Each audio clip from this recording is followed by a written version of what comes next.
What's up and welcome back to my channel. So for this vlog is I'm gonna make a new ADC vlog for today. So okay, there it goes, and this is my urban ADC, right? So kahit so it's just the same as my daily. It's just the same as my daily, but meron siyang konting changes, diba? So meron siyang konting changes, so sa daily EDC ko, right? So and since yung backpack ay is the same pa rin siya, and also meron ding ibang mga gamit na hindi ko dinadala, so just in case na medyo mabigat, diba? So ayun, so without further ado, pag-umpisa na pa tayo mo, okay? So okay, nag-umpisa na pala tayo. So ayun, ito pa rin pala ang ginagamit kong backpack for my everyday carry backpack na pala ito. So talaga nagustuhan ko talaga ito, at saka syempre yung color black is my favorite. So maganda talaga siyang ganito. So volunteer bag, so marami na rin ako nakikita gumagamit ng volunteer na bag. So may napapansin ako mga tao gumagamit ito. So I think it's for the durability, and then also maganda yung quality ng backpack niya. So I think, hindi ko alam kung YKK ba ang zipper na ito, pero matindi. So maganda naman siya, pero I think hindi siya YKK kasi itong isang dito, nasira yung niya. So nawala yung parang niya dito, ganito. So ayun para siya yung natira niya. So zip lock na lang zip tie na lang ang ginagamit ko. Cable tie na lang ginagamit ko. Right, so nilagyan ko ng cable tie. So ayun, maganda pa naman siya. So okay pa rin siya hanggang ngayon. So okay pa siya, hindi pa na siya nasisira, at okay po pala siya. So when it comes to usage, okay siya, maganda, at saka wag masyadong maraming ilalagay kasi talagang sasakit talaga yung dito balikat, so at saka sa likod. So at saka actually parati kasi akong basa yung likod ko dahil sa pawis. So yun, dahil sa backpack. So ayun, may mesh back din naman siya dito, pero hindi po siya may pagka-breathable po pala. Hindi siya breathable na yung lalabas yung pawis mo. So ayun, talaga yung pawis dito sa likod. So pero I think still okay, worth it para naman itong volunteer na backpack na ito. So okay, on to the next is I'm gonna have some bring my tablet also. So since minsan alis ako, at saka hindi ako makapag-upload ng video sa YouTube, so I think I need to bring this para dito ako mag-upload ng video po galing dito po ako mag-upload ng video sa YouTube. Okay, galing sa laptop ko, kakatapos mag-import, right? So ayun, pwede ko na siyang itong gamitin para pang aking YouTube, right? So okay din naman siya. So itong tab na ito, so this is a Samsung Galaxy Tab E for the unit of T377V, and this is a 2018, and also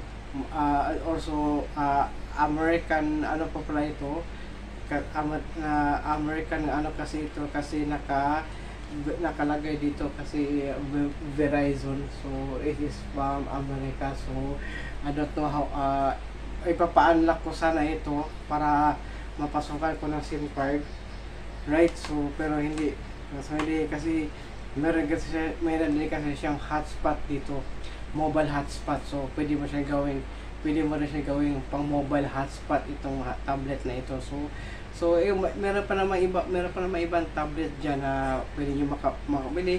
So nakalimutan ko, 8 inches po pala ito, 8 inches, at saka hindi po latest version ng Android. So nakalimutan ko ang version na ito. So check lang nga natin. So, nakalimutan ko kasi yung ano niya. Okay.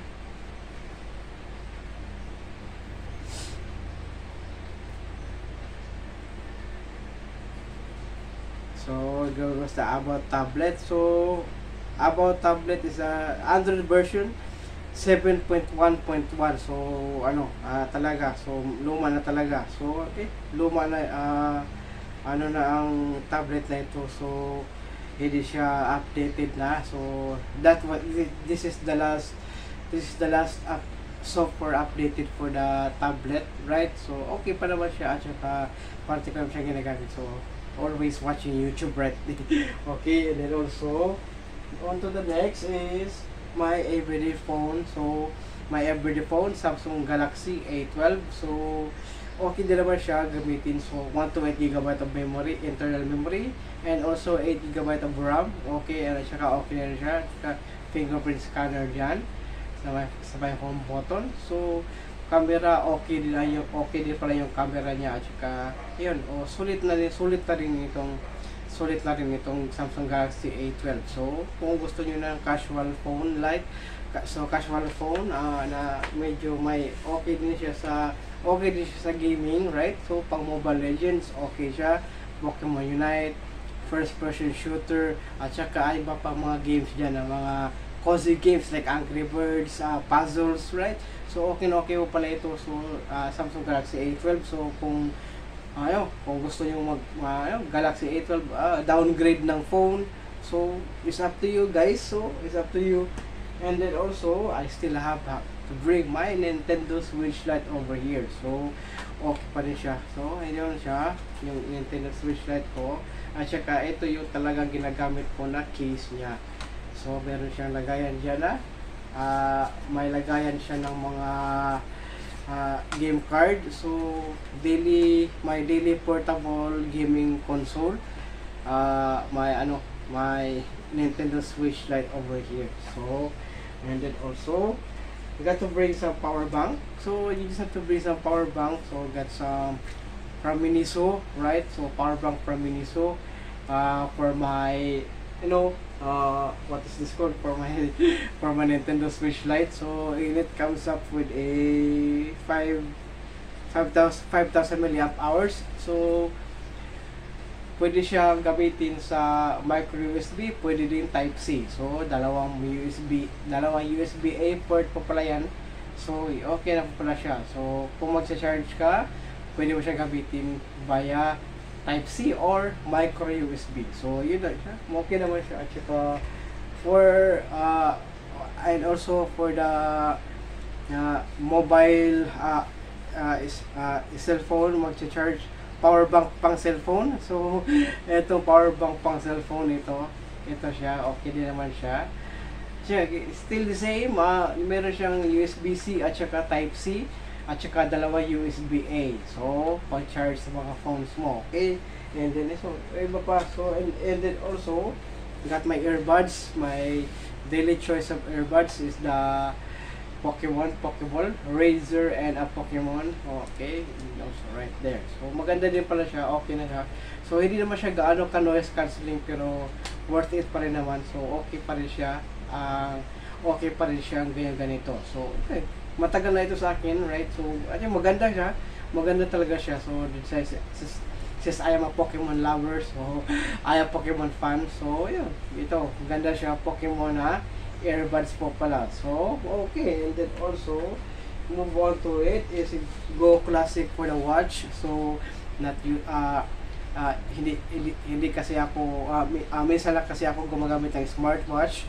So ito yung choice ng smartwatch na ginagamit ko, itong mechanical digital watch, right? So ito maganda, okay din naman siya. At saka okay, so ito mechanical digital watch. So this is a Pokemon edition, okay, in its collaboration with the Zigo watch in collaboration with Pokemon. And also there's also a nice Pikachu right there. So right, so as you can see, that's Pikachu right there. So it's a collaboration with a Pokemon, right? And then also next is got some my iPad Classic right over here. So I just love using iPad. So actually okay, actually maganda talaga siya kasi iPad is also my favorite also for my MP3, for listening MP3. And also I really like the kind of the very nostalgic style of the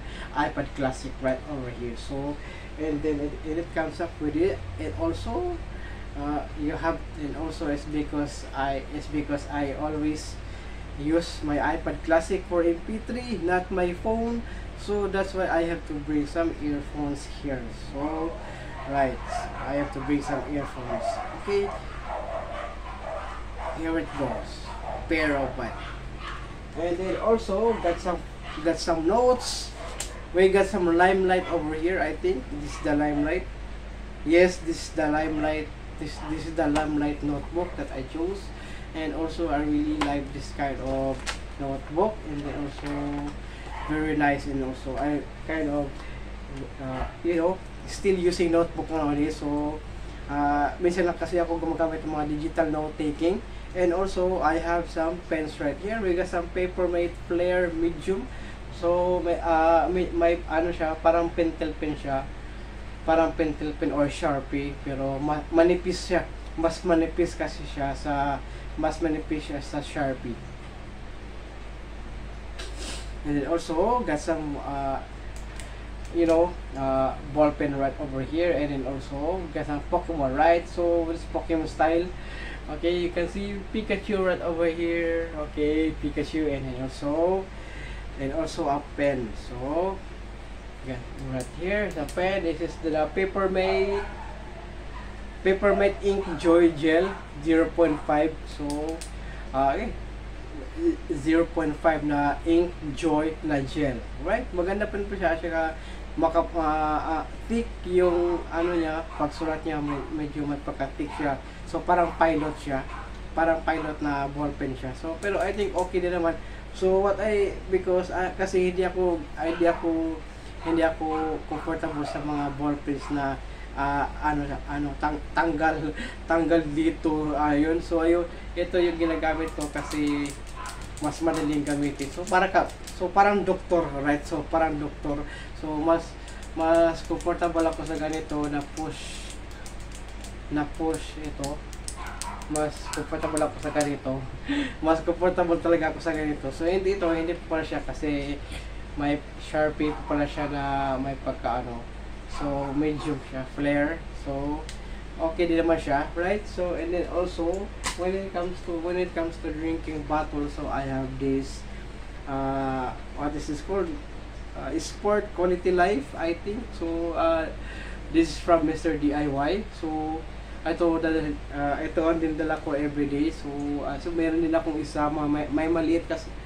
May maliit ako, pero ito yung ginagamit ko ngayon. So medyo mas malaki na siya. So okay naman para siya kasi pang maramihan na tubig na. So ngayon mainit yung Pilipinas ngayon, di ba? So we just have to keep hydrated, right? So and it is also a BPA free, and it's also negative 20 degrees Celsius and positive 120 degrees Celsius. So hindi po ito microwavable, right? So hindi po ito dapat ilagay sa microwave, kundi hindi basag yung yun. So meron siyang level po dito sa mga right? So maganda po siya. So okay, so I think that's it for this vlog, and I hope you enjoy watching, and please don't forget to subscribe to my channel for more vlogs and also for more daily vlogs here in my channel. So kahit anong vlogs po, either techs and gadgets, gaming gadgets and accessories, gaming reviews, EDC vlogs, gears and gadgets, techs and gadgets, and some random stuffs or random vlogs. Okay, so thank you so much, and please don't forget to subscribe to the channel for more, and click that notification bell always so that you'll notify all of my upcoming future videos. Okay, so see you again in my next video.